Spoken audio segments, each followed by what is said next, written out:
So, some people want to hear my 5 favorite songs without much thought going into it, off the top of my head. So the first one that immediately jumps out is Maroon 5, She Will Be Loved.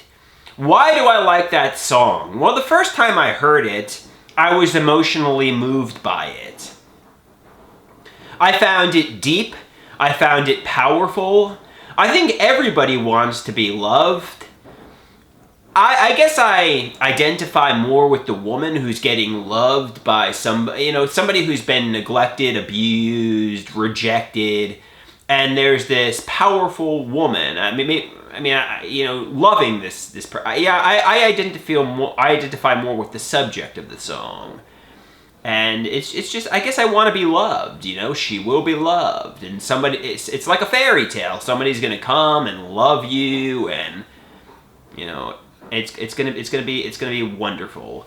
So I know some people might say, "Oh, Maroon 5, you got bad taste in music." I don't know. Maybe I have bad taste in music with these songs, but I'm trying to speak honestly what my favorite songs are.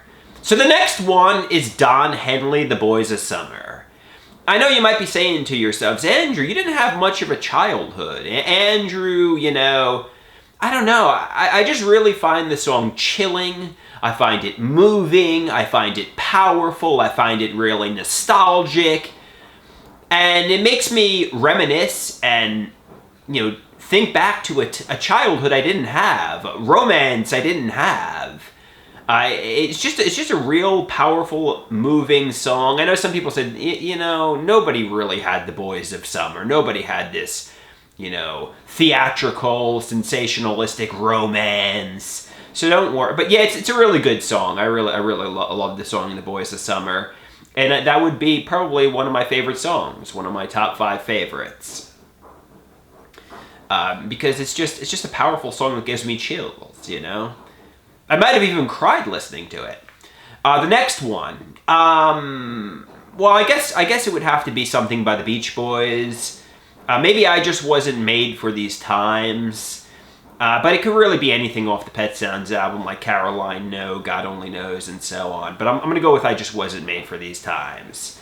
Anybody ever feel socially alienated, like you don't fit into society, like you're too advanced? I mean, some people say you're not too advanced, Andrew, but like you don't fit into society, and you feel like you just weren't made for these times. But really, it was a toss-up between anything on the Pet Sounds album, because it's really just an excellent album.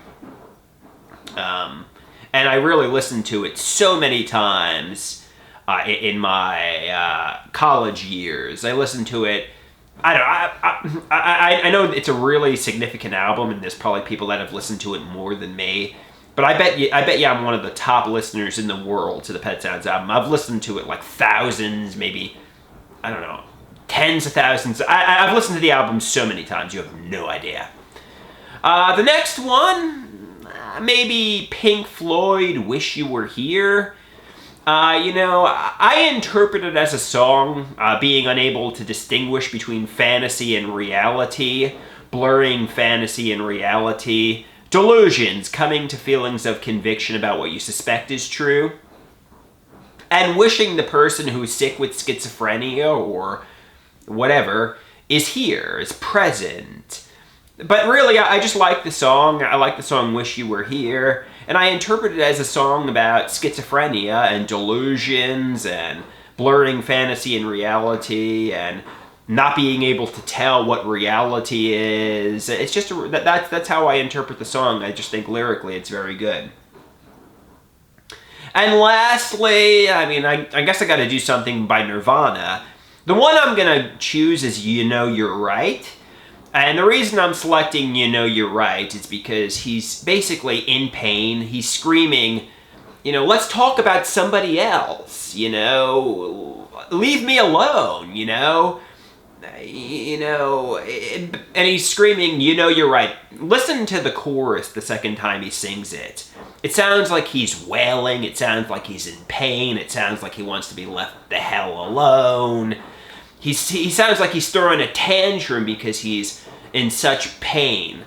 I know it was the last song he recorded before his suicide, And, you know, some people assume it's just B-side material, but no, actually, his final song is one of the best Nirvana songs, which is very rare for songs that are released posthumously. However, you know, I could select Smells Like Teen Spirit by Nirvana, too. And those are my 5 favorite songs. You know, somebody says, does that give insight into your personality? I think so. I think, you know, the songs that you find emotionally moving and powerful can definitely give some insight into your psyche and your personality. And I was trying to, you know, speak, you know, what my favorite songs are.